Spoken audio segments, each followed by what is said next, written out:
Back everybody to another episode of Hands Down DFS. Guys, today we're going to be talking about some of the sneaky stacks because you guys know that the Cardinals and the Jags, that's going to be a high owned game. You guys know that the Chiefs and the Chargers, obviously going to be a lot of scoring there. Bucs, Rams, another high scoring game. Seahawks, Vikings. Those are all going to be four games that are going to be really high usage. I mean, Kyler Murray has been absolutely killing it. He's going up against a terrible defense in Jacksonville. I kind of do like the Jacks on the side on the way back if you want to do Trevor Lawrence and Marvin Jones Jr., bring it back with either Rondale Moore, or if you want to go up with DeAndre Hopkins, love either of those plays.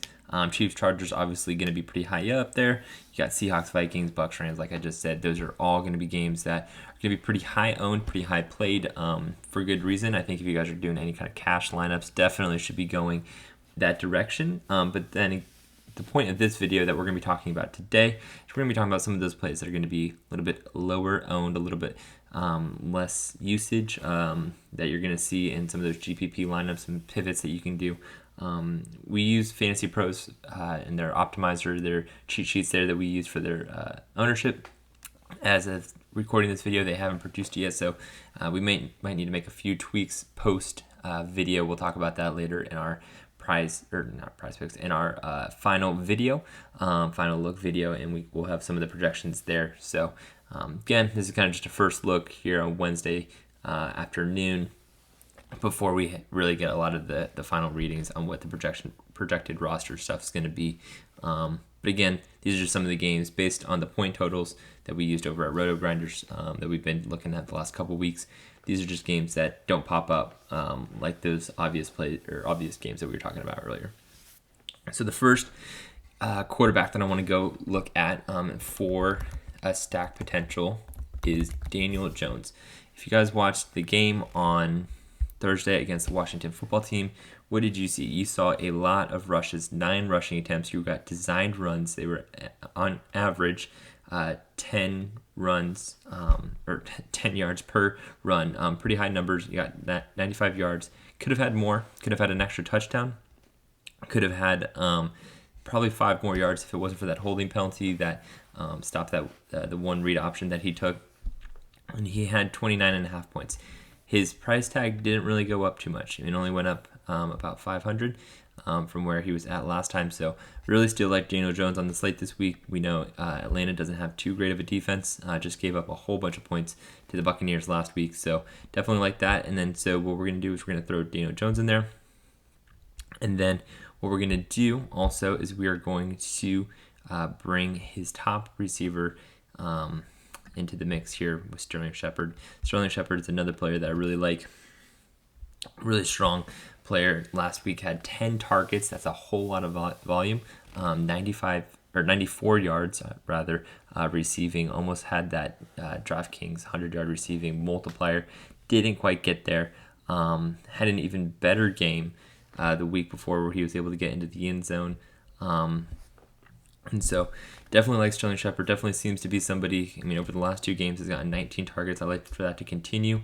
There doesn't seem to be anybody who's really going to be affecting the usage that much. Yes, Saquon did get about 93, I think, % of the snaps, just as far as touches, mostly on the running game.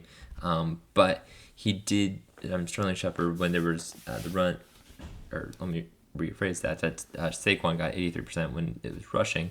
A lot of that was Daniel Jones doing the other percent. But other than that, I don't expect them to rush Saquon back in. I mean, he doesn't seem to be fully fit there, and so I really do like Sterling Shepard still. And then somebody that we can bring him back with, obviously, is somebody like Calvin Ridley. Last week, I wasn't very high on him, but he had a pretty strong game. He had 19 points, not necessarily where we'd love to see. We'd like to see him at least get to that 20 mark at the 7,500 price tag, maybe 22 points to get 3x return. But he did have the 10 targets, gotta love that. The volume, he did have the touchdown. And so if we can get a similar game like that, we saw Bradbury get absolutely exposed by McLaurin last week. And so this is a pretty solid stack. We still got a good amount of change left because they're not too expensive. But I really do like this kind of stack just initially going into the week that I think will be a little bit lesser owned than kind of the generic Kyler Murray thrown in with Rondale Moore, or you get Stafford with Cooper Kupp. The next stack that we're going to be looking at Again, another primetime game that I'm sure a lot of eyes were on, so the ownership might be a little bit higher than expected on this, but I don't imagine it should be too high, is Detroit. I think Jared Goff had a fantastic game against the Packers, at least from a fantasy point. I mean, he started off really strong, kind of phased out later in the game. He had the fumble that he lost, and then he also had the interception, which definitely hurts the numbers. But I mean, they were throwing a whole bunch. I mean, in the last two games that he has the 93 yards attempted, or 93 passes attempted in the last two games. Obviously, we see a big dip between the 57 and the 36. I think this is another game where Baltimore gets ahead early. I think they have quick strike offense. Yes, they can kind of methodically run the ball, but I don't think that the Packers are going to be able to stop that run. Or not the Packers, the Lions. I apologize. They were just playing the Packers. But I think that the Detroit is going to have a pretty solid game on the offensive side, because I think their defense can't stop anything, so they're going to have to score points. And so I like the price tag. He even dropped a little bit. I mean, obviously he wasn't on the main slate, but about where he would have been, he dropped after the last game. He's somebody who can get you 20 points at this 5,200, which is solid. It's really good. It's about 4x. And then who we pair him up with, it will be interesting to see if Tyrell Williams is back. He is a strong player from the Raiders who had a pretty solid career there. He did have a concussion. He should be back, I believe. And so whatever we wanted, the player that we want to go to, and right now I think that's going to be CEPHUS here, who had 7 targets last week. I think that's where we're going to want to go. But the thing is, really what we want to see is just whoever is not going to be on the Marlon Humphrey matchup.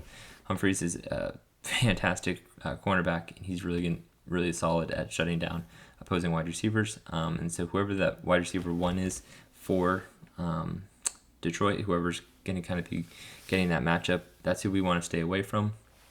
And then maybe the second or third guy is who we want to see. We saw guys like St. Brown, who had a pretty solid game with 5 targets, not necessarily being able to turn them into much, but as far from a volume standpoint, pretty solid. And then we had KALIF RAYMOND as well, not necessarily as strong, had more yards, but didn't have as many targets. And so we don't necessarily love a lot in the passing game. So, I mean, if we can't get Tyrell Williams back, have him thrown against Humphrey, and then open that up for CEPHUS, I think that's definitely a place that we want to look at. And then for bringing it back, I think either Watkins or Brown. I really think Brown is, I mean, at only $100 more, there's probably no reason to not go Brown unless you just want to kind of get different with it. I mean, coming off of a 26-point game and then a 19-point game the game before that, I mean, there's no reason to not like what you're seeing out of him. The rest of the skill positions are pretty beat up for the Ravens. And obviously, Lamar Jackson is going to create. He's going to do what Lamar Jackson does. But this early in the season, especially in a game against Detroit, I don't think you want to be running Lamar Jackson and having him take too many hits if necessary. So I think they do throw the ball a little bit more. And again, that's another stack that I like here that I don't think is going to be as high owned in some of the bigger games. But it is going to be something where now you're going to be left with the 5,800, almost 5,900, which is a pretty solid spot considering, again, if you throw a defense in there, let's just take, I don't know, just kind of a middle pack bunch. I don't think anybody specifically is going to be too great here. Maybe we go with, let's go with just, we're just going to hit the 3,000, the Bears. This is probably a terrible spot against the Browns. But again, you have 6,400 to work with. Factor in the tight end as well.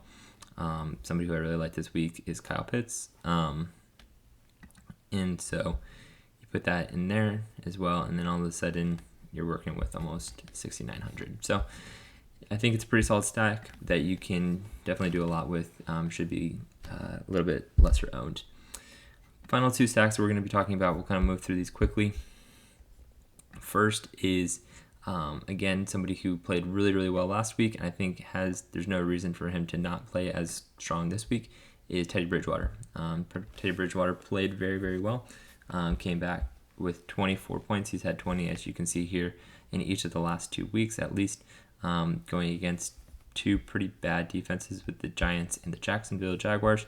And so his price tag did move up a little bit, about 400, but he's still going up against the Jets. Nothing to write home about as far as the Jets defense. Pretty bad. And so I see no reason why he shouldn't have a similarly great game. And then again, the wide receiver side, obviously Courtland Sutton is going to be somebody who is going to see a lot of retraction this week. I mean, he had 12 targets, 160 yards basically. Didn't even get in the end zone, and he had 28 points. I mean, that's a huge game. Very strong, a lot of targets. You got to like that. No reason to, even though he did only have 3 targets the game before. You really got to like what you see there. I'm going to, obviously for the sake of the sneaky stack, we're going to talk about Tim Patrick and KJ Hamler. Tim Patrick was somebody who was able to see the end zone, and somebody who has who has been able to get into the end zone each of the last 2 games. So maybe he doesn't get into it this week just because getting the touchdowns is a hard place to kind of bank on. He only had 4 targets for 37 yards, but really only Courtland Sutton did as far as receiving targets. But somebody who I really, really like. I liked him last week, kind of failed me a little bit. But I'm going to go back to him because I think the ownership should be pretty low, especially after anybody who took a chance on him last week, is KJ Hamler. A lot of people thought we were going to be able to see a kind of a replacement from Jerry Jeudy to KJ Hamler as far as the slot. But I mean, you were able to see that he did have a lot of usage in the offense. He had 71% of the snaps. The week before, he only had 36, so obviously he's trending in the right direction. It could just be something where he's kind of getting used to the matchups. He's kind of getting used to seeing the field. And I think this week against the Jets, he could have a much higher game because, I mean, he is getting the snap count that you want to see. And he's, even though he only had 3 targets, I mean, really, it's hard to say because every single target went to Courtland Sutton last week. So I like the KJ Hamler pick here, coming back with the Jets. I mean, it's really hard to kind of pick anybody that you like. I mean, I think Corey Davis is going to be lower than he should be, coming off of the strong week 1 game that he had 26 points, and then following that up with only 3. I think his price has kind of dropped back to where he initially was. I think Corey Davis is going to be a great play. I mean, he had 5 targets. Obviously, New England is really good against opposing rookie quarterbacks, and they made Zach Wilson looked like he had no idea what was going on out there. I mean, he had 4 interceptions and only 4 completions at one point. And so I think this week everybody's going to kind of get better on the Jets receiving side. And so I do like guys like Braxton Berrios just because of, you're going to see kind of more of the targets there. He's going to be a safer play. He is pretty cheap. And then Elijah Moore as well is somebody who we haven't necessarily seen break out yet. Again, 8 targets, got to like that. But definitely a high caliber wide receiver coming out of Ole Miss that we're waiting on that game to be that game where Elijah Moore is just going to come out and he's going to have a great game. We haven't seen it yet, and so it could be this week against the Broncos, even though the Broncos are a solid matchup. But I mean, as far as bringing it back, again, somebody who I probably would feel the safest with is Corey Davis. But again, I think Elijah Moore has his breakout game. Maybe we don't. Maybe if you do decide to go Elijah Moore for bringing it back, maybe you go with Courtland Sutton because that's going to be a little bit safer. But at this point, you have 6,100 to work with. Again, if we just do the middle of the pack defenses, you do the Bears, and then you throw, let's throw, instead of throwing Kyle Pitts, Tyler Higbee, I think, is going to have a pretty rough matchup, so we don't necessarily want to go there. Let's just go with Noah Fant because it's part of the game as well. You have 7,200 to play with for the rest of your lineup, which is going to be, again, pretty solid. And so the final stack that we're going to talk about today, as far as the sneaky stacks are, it's going to be a quarterback that was just listed as out, so we are going to move to his backup. He might see a little bit more usage just because of the fact that whenever there is an injury, people tend to move to him tend to move to the backups pretty quickly. Sorry for not being able to say that correctly. But Jacoby Brissett is somebody who we know can play football in the NFL.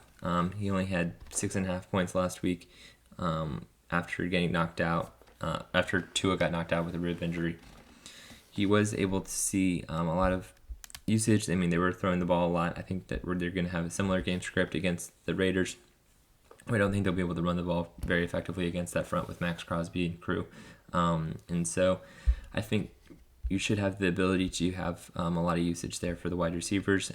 Really, you can pick any of them. It looks like Will Fuller is going to be back this week after the personal leave. And so that could be a game where maybe they throw him back into the mix and he does really well. Again, another guy, Jalen Waddle, is somebody who has been getting a lot of targets.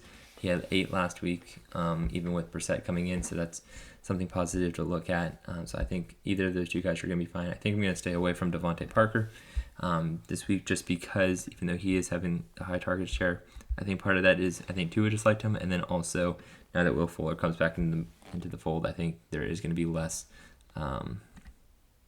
snaps or less targets for Devontae Parker. And then so bringing it back as well, I like any of the Raiders wide receivers that you have in the top 3 between Ruggs, Renfrow, and Edwards. I don't think any of them can kind of steer you wrong.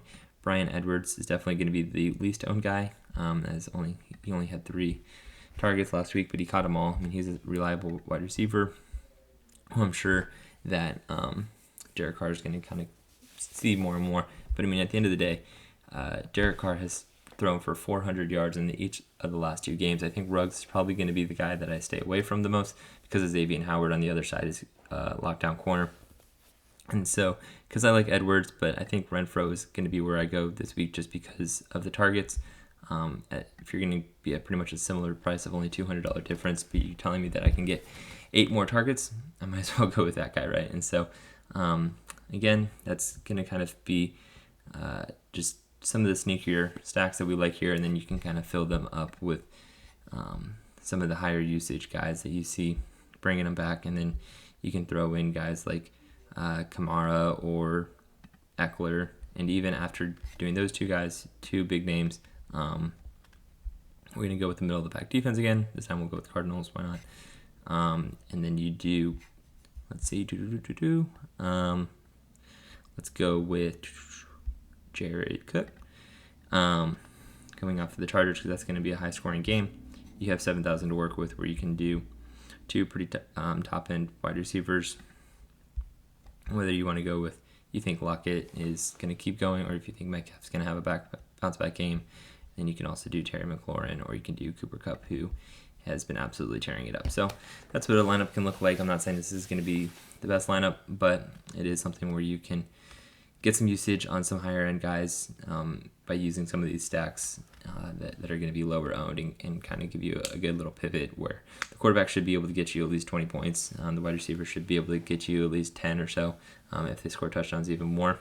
And then you can kind of go up with the studs as well. So that's it for this episode. We're going to have our final look episode coming out later this week. We'll maybe have a prize picks, try and decide, but either way, we'll have some prize picks on our Twitter at handsdowndfs.